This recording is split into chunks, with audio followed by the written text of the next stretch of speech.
Welcome to Finding Faith, the space we come to share stories of encounter, ask questions, and share in the lived experience of others. As you listen to the stories of our interview guests, I ask that you consider the courage it takes to stand before your peers and share your experience of faith for the benefit of another. My name is Jessie Bennett, and this is the 19th episode of Finding Faith.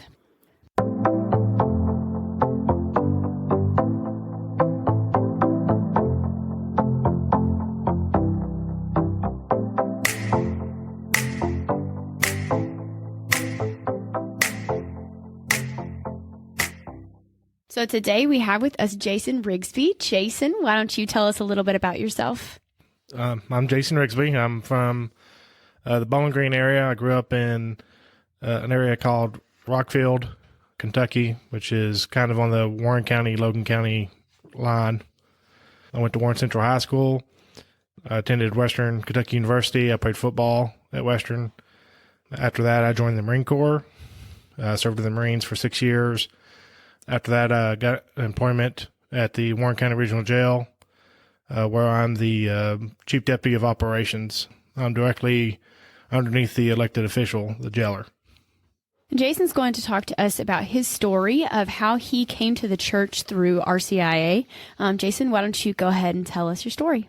So growing up, I attended a Baptist church with my parents. I was baptized and believed in Jesus, and with the Baptist church, for the most part, that was, I use the phrase good enough. About around middle school or so, the family just stopped going. So stopped going to church. Although I did enjoy going when I was younger. I liked going on Wednesdays for like the youth group stuff. That was fun. But by the time middle school, high school came around, pretty much wasn't going at all. I still believed in Jesus, and basically that's what I was taught. That was good enough. So I didn't see the point of going to church. And the family wasn't big on going at that point for some, I don't know the reasons why the parents stopped going, but we just stopped going. Get down out of high school, go into college. Basically, I don't know. I didn't really practice or do anything during college either. Joined the Marine Corps. Go to boot camp. And I think when you go to boot camp or a deployment or you get away from your family, I think it kind of makes you change or reflect on things a little bit different because you're going through something that you're not used to. Boot camp's definitely challenging. I mean, I'm like 3 states away. Farthest I've ever been away from my parents for a long period of time. So they offered church services. So of course I started going. And the first thing that piqued my interest in boot camp was that the Catholics went to a separate service than the Protestants, because I didn't even know what Protestantism really is or was. They asked what my religion was, told them I was Baptist, and on my dog tags it said Protestant. And I was like, well, what does that even mean? I was like, why didn't it say Baptist? Why does it say Protestant? So they sent all of us Protestants to one service, and the Catholics had their own service. And I was like, well, why do they have their own service? I had no clue. I didn't know why. So that first piqued my curiosity into what was Catholicism. What was it? Why was it different than a Baptist? And obviously, there's a big difference, way big difference. So we continue on. I get done with my training. I come back. I was young, 22 years old. I get married in Gatlinburg. That's almost a step above Vegas, I think, as far as that goes. Didn't work out. 3 months later, we was separated, got a divorce. I went through a whole 4 or 5 years of party stage, just doing what young sinful men do. I met another girl, tried marriage again. We kind of wanted to start going to the church after we got married, so we started looking around for churches, because that's what Protestants do. When you don't like your church, you start looking around for other churches. So we're looking around, and of course, through TV, and I was really interested in the paranormal, like Ghost Hunters and Ghost Adventures and all those paranormal shows, and I always believed in ghosts, which was, and my family members also believed in ghosts, and which is funny because I was kind of taught that in the Baptist church, ghosts ain't real. That ain't a real thing.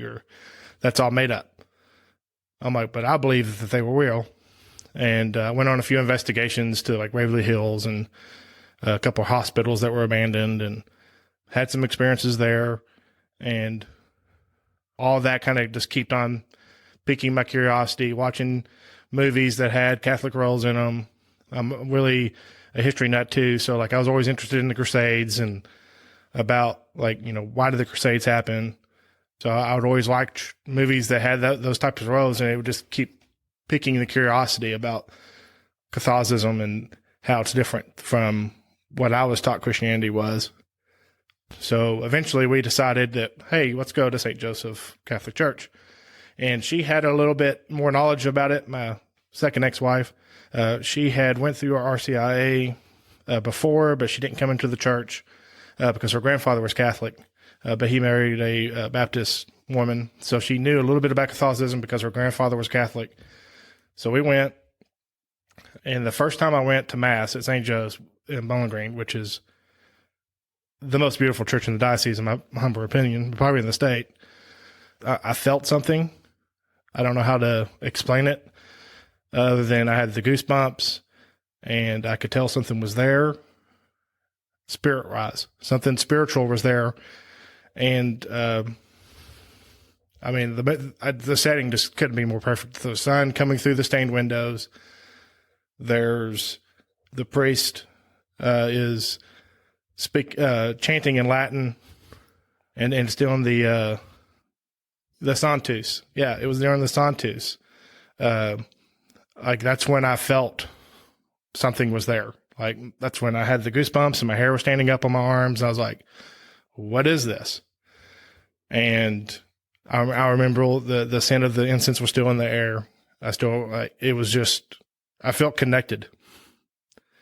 And I never felt that before, going to all the different Baptist churches I bounced around in when I was a kid, going with friends and, all that. I never felt that presence before.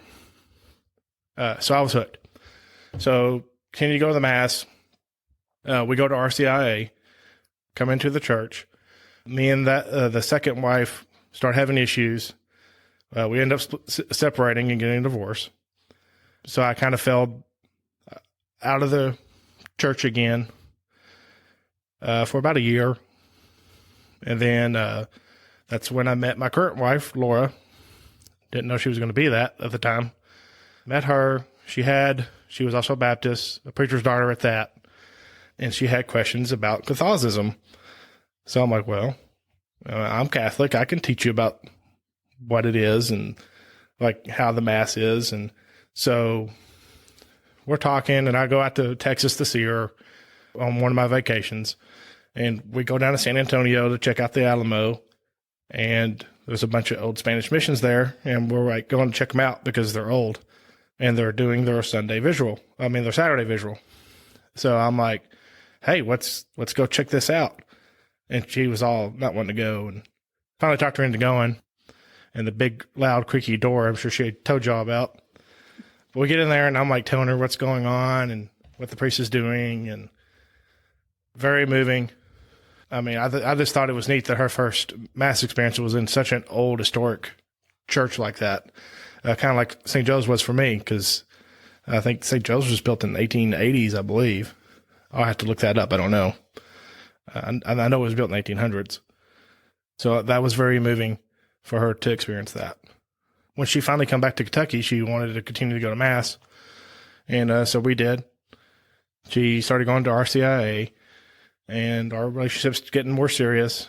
And I'm, in the back of my head, worried about my 2 divorces, because I attempted to get an annulment with the second wife, and that process was very, very stressful. No one in my family is Catholic. They have no clue what an annulment's about. They didn't want to participate. That was like pulling teeth to get them to participate. A lot of holding the hand and walking them through the process. So I had to almost do every step that's involved with an annulment on the family and on the witnessing end. I had to walk my family through every step of it because they had no clue why this had to happen. And that was stressful because I kind of lost hope for at one point, because I'm like, how am I going to get 2 annulments when I couldn't even get one? So that was a long process. It was kind of like ripping a Band-Aid off old wounds, bringing back old memories and feelings. But at the same time, now that it's been a few years now that I've gotten the annulments, when I look back and reflect on it, I'm glad that I had to do that, because it actually strengthened me and Laura's relationship. And I felt like it improved me, or healed me maybe, or I don't know really how to word it, but it made me a better person. It made me ready to be a husband, a better husband than I was in the past, I guess is what I'm trying to say with the annulment process. The tribunal also recommended that I have marriage counseling, before we was allowed to get married, me and Laura, which also was very helpful and taught me a lot of things more about what I should be, how to communicate better with each other was a big one. The love languages was another big one. We sat down and read the book about the 5 love languages. That really opened my eyes a lot about why my previous relationships failed. Because to me, in my eyes, it was, as long as I have a good job and I provide, that's pretty much all I got to do as the husband. And there's a lot more to it than that, and had to learn that the hard way. Eventually, we get the annulments all taken care of. That took, I think that took 2 years. Like, it took a long time. I believe me and Laura were dating for 4 years, engaged for like 2, and finally I was able to get married in the church, which was great. Got married at St. Joe's, had it all planned out. It was a beautiful wedding, beautiful service. Had a reception at a historic train depot, which is all kind of fitting for me and Laura's personality. We like old stuff and history. And then off to London and Rome.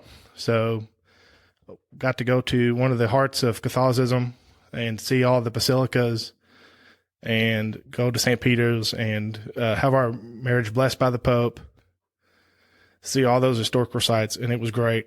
We can't wait to go back. Come back and find out that Laura was pregnant. So got married, had the marriage blessed by the Pope, and came back with a pregnancy, which was great. And my son was born September last year, and his name is Joseph Warner Rigsby. Warner is my grandfather's name, and we decided on Joseph for his first name because the first church that Laura went to was St. Jose in San Antonio, and then I came into the church in St. Joseph, and I felt that we both felt that St. Joseph had some intersection and all that. We continued to go to the church. I started doing the gatekeeping and helping the ushers with the presentation of gifts. Laura participates in the choir, and we've been very active practicing Catholic since, and until all this COVID pandemic going on, that's kind of putting a damper on some of it. And that kind of leads us up to where we're at now. Thank you so much, Jason, for sharing your story with us. It sounds like an incredibly difficult process going through the annulments. I'm sure we're going to talk a little bit more about that.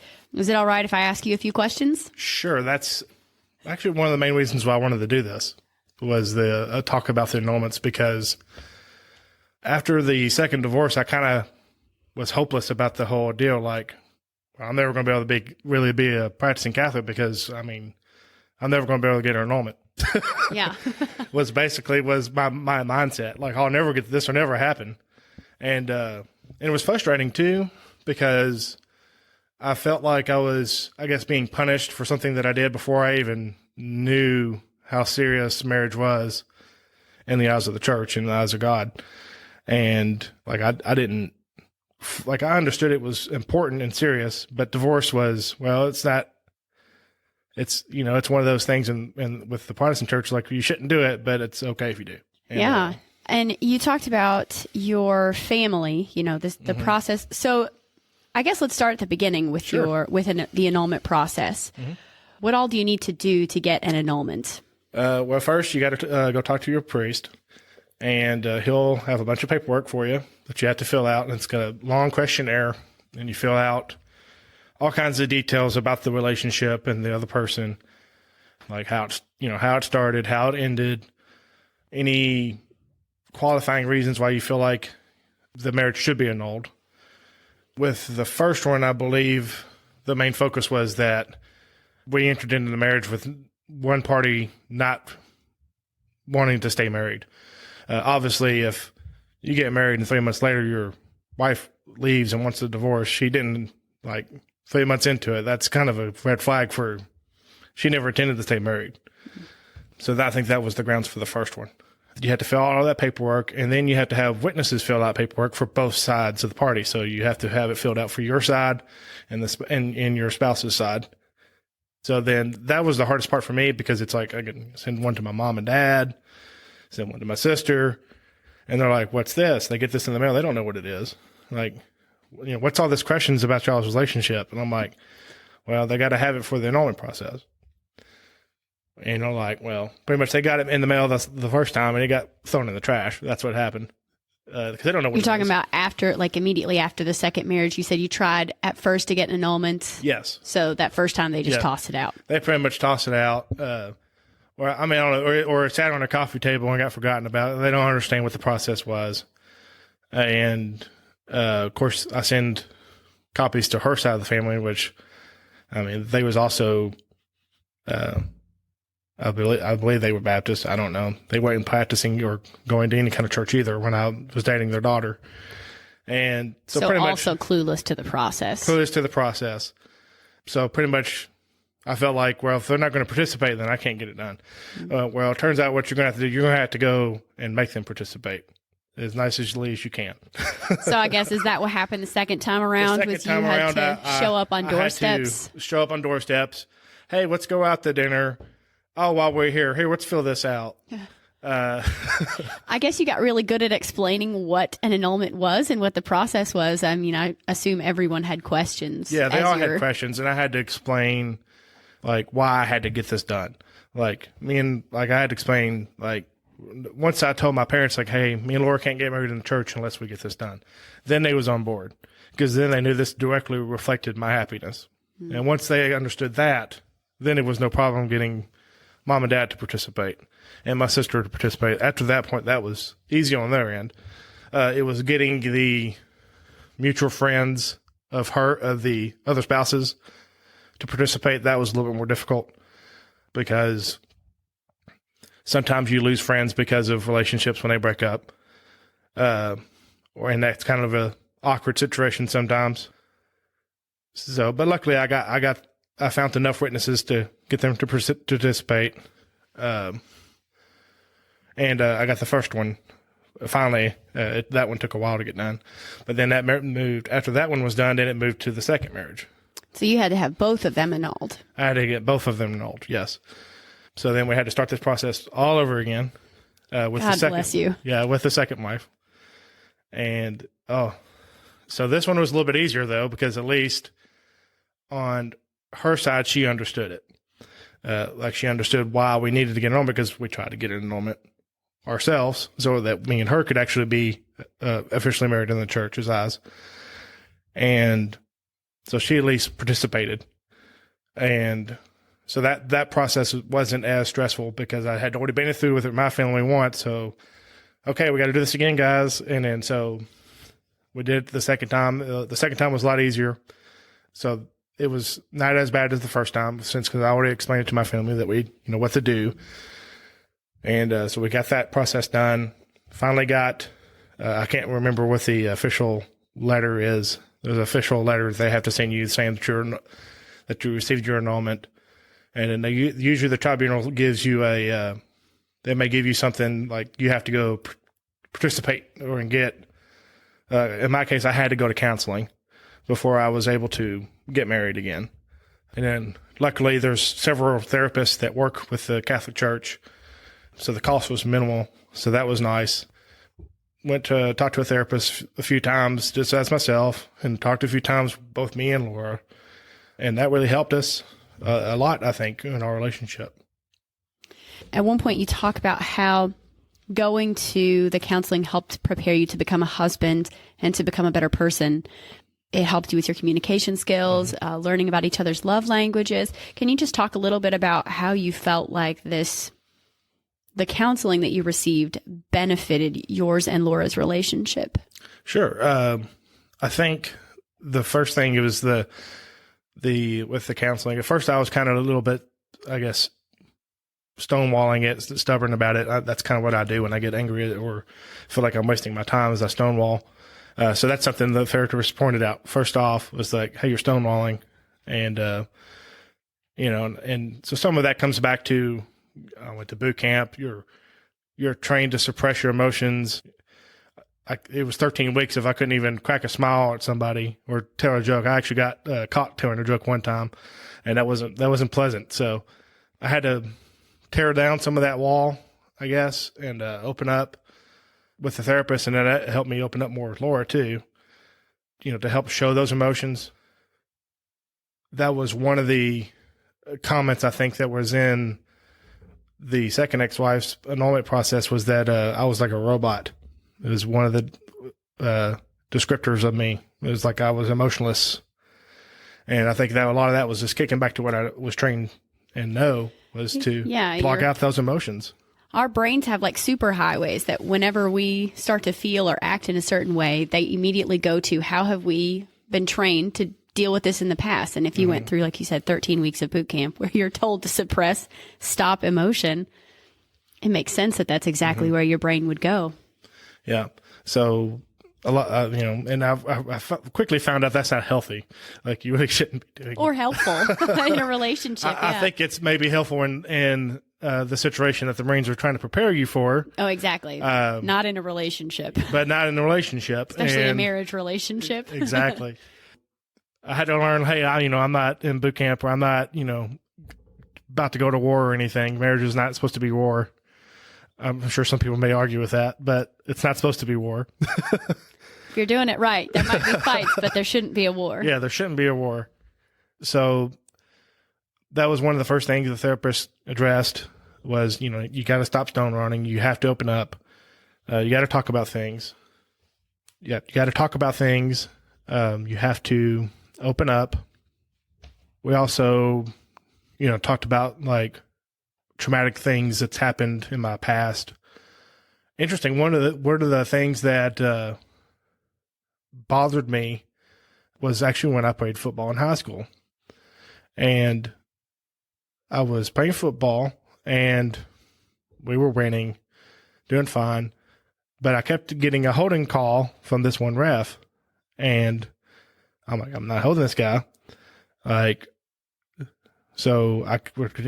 He calls holding on me like 3 times in a row, and I broke down, ran off the field. I was just angry, infuriated.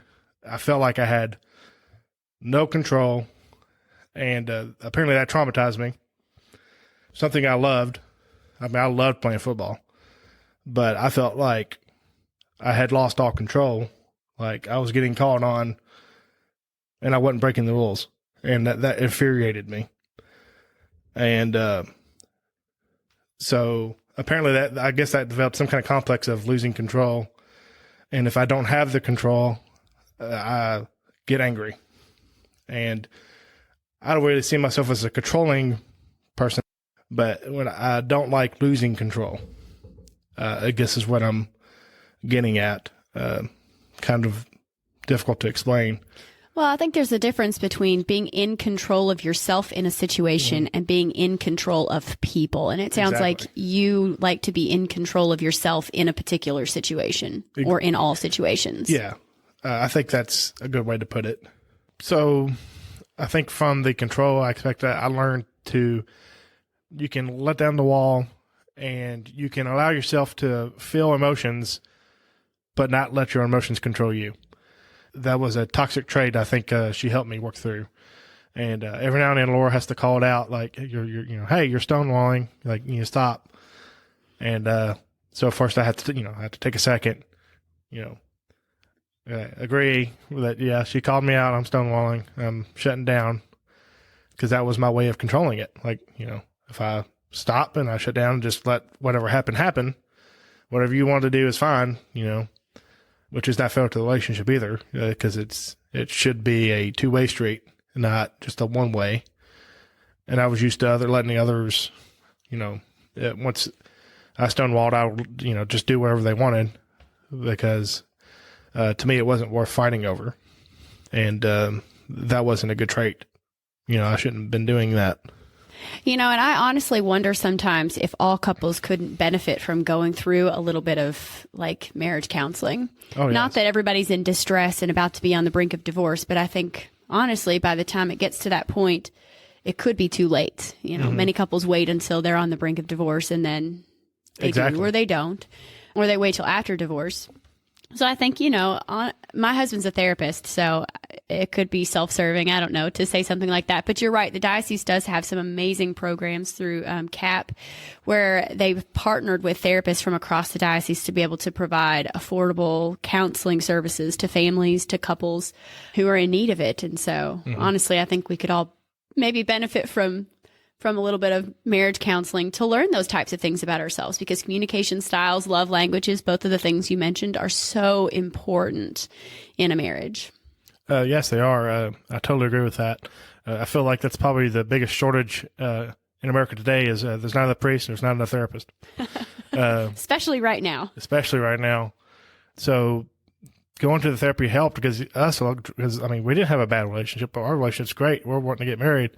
Everything's rainbows and butterflies, and it's great. But I benefited a lot from it.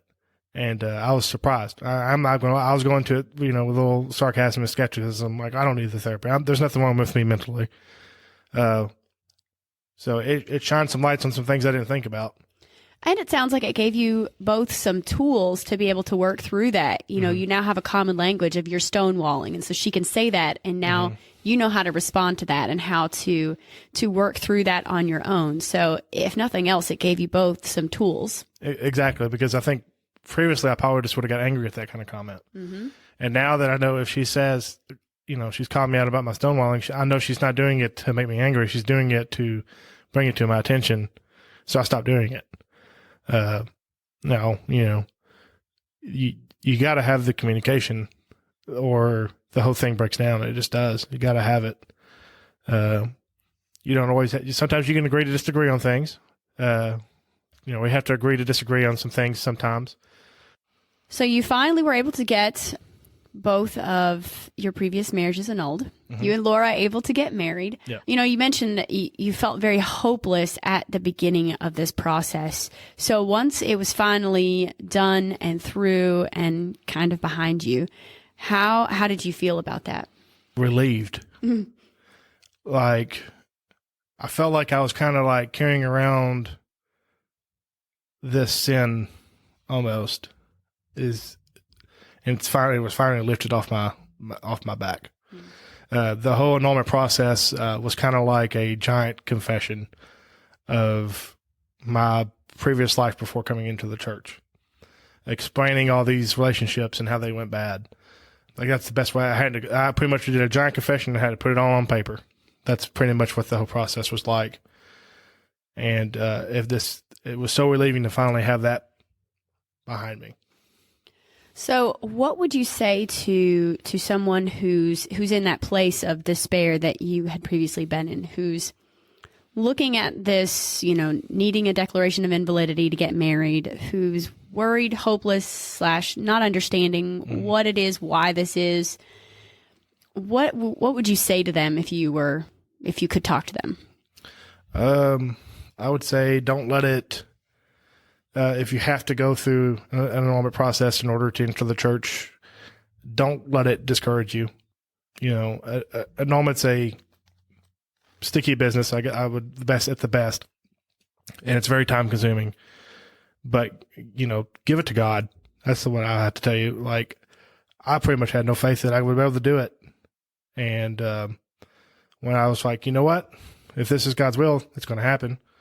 So we're going to do our part and do the legwork and invite you out to dinner and do all these things I got to do to get the paperwork filled out. And then, to last, you have to give it to him and let him sort it out. You mentioned that you are really interested in learning more about the Catholic faith. So I'm going to move past the annulment stuff a little bit. I want to learn a little bit more about you. Okay. So what are some of the things that you're interested in learning about the church? So I'm not a big theologian guy, even though I find it interesting. I'm a big history guy. I like the facts. I like the history. We've been reading a book about the early history of the church. I've watched several programs about, like the first popes is on Prime. Well, there's a big series about the first popes. And finding all that history, like I love all the Roman history and how that interwebs with the story of Jesus. And like, Pontius Pilate was a real person. This is proven. This is truth. And if that happened and, and this other historical event happened, then I use the phrase, if A happened and B happened, then that means C had to happen. That means Christ had to happen. Yeah, I think we all come to a curiosity of the church in different ways. I am a theologian. I do like the weird, nerdy theological stuff, and I hate the history. I'm sorry to admit it. But I do, I've got a friend who loves like the heady, like church fathers reading these big, dense, I don't know, other people who love reading the lives of the saints. Mm-hmm. And I love that we as a church can be so diverse in our interests and that the church can inspire that curiosity in all of us in different ways. Oh, I agree.